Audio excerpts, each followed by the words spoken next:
Have you ever wondered what the big deal is about diastasis recti? Turns out it's a completely normal part of pregnancy that you don't need to prevent, that you can work on by strengthening when you're postpartum.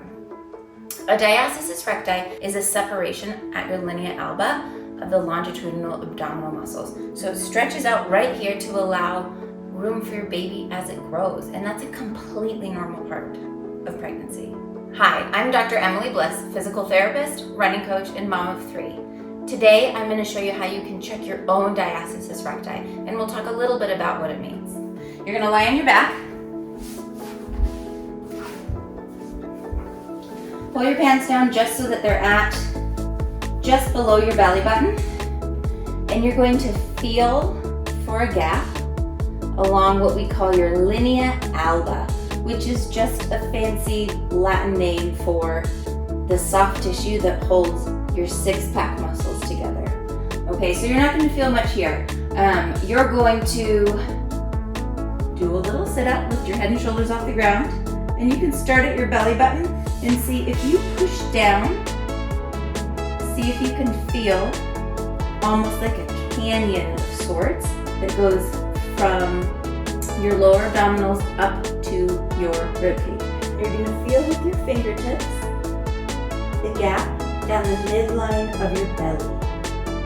And you want to see how many fingers you can fit within that little canyon, and where does it change. For example, I can easily fit 3 right at my belly button, but then it gets more narrow as I go up towards my ribcage. The next thing that you're going to try is an exhale, and then you're going to check again. So you're going to start your exhale and then continue your exhale as you lift your head up. So you're going to take a deep breath in and then exhale, pull your belly button towards your spine as you exhale and lift up. And this sets you up to check again and to see if anything has changed, okay?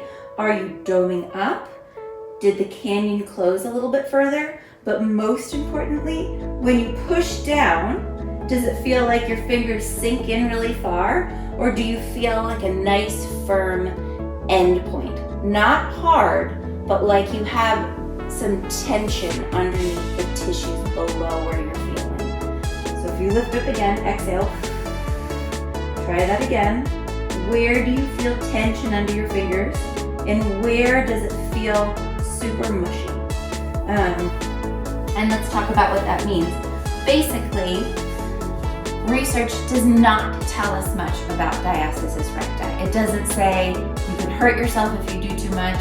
It doesn't say you can't ever do these exercises again. It doesn't say go work out as hard as you can. It's limited at this point. And there's a lot of fear mongering around what you can or can't do with diastasis recti. But what we want to know is what's the size of the gap and track that over time.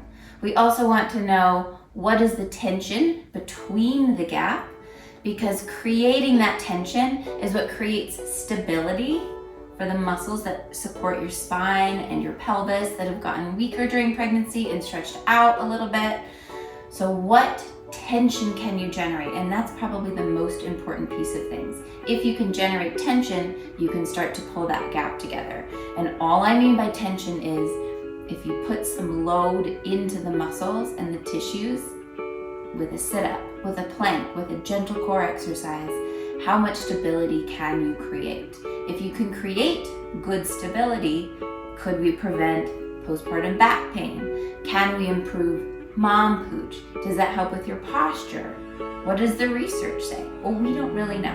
But what we do know is track how your diastasis is healing, monitor the tension, and load it up. And what I mean by load it up is start with gentle exercises that you can tolerate that feel moderate to challenging. And as those get easier, make your exercises harder and harder and harder. And there's no reason to stop at any specific exercise because you're afraid to do something hard with your diastasis recti. You can actually really push yourself and do your sit-ups and do your burpees and all of your really hard core exercises as long as you're smart about building up to it. think of your abdominals like any other muscle in your body. When you first start to exercise again, you're going to start with things that are easier and gradually make them more difficult. As they get more difficult, you are getting stronger. So my recommendation for those folks is to maximize your strength. Go until you completely plateau, strengthen until you feel like you are so strong, but your symptoms are still there, or you don't like how it looks, which is okay, and then you can talk to a healthcare provider from there. I hope this was helpful. If you want to do some core exercises, check out the links below for some abdominal strengthening postpartum. Thank you for joining me today.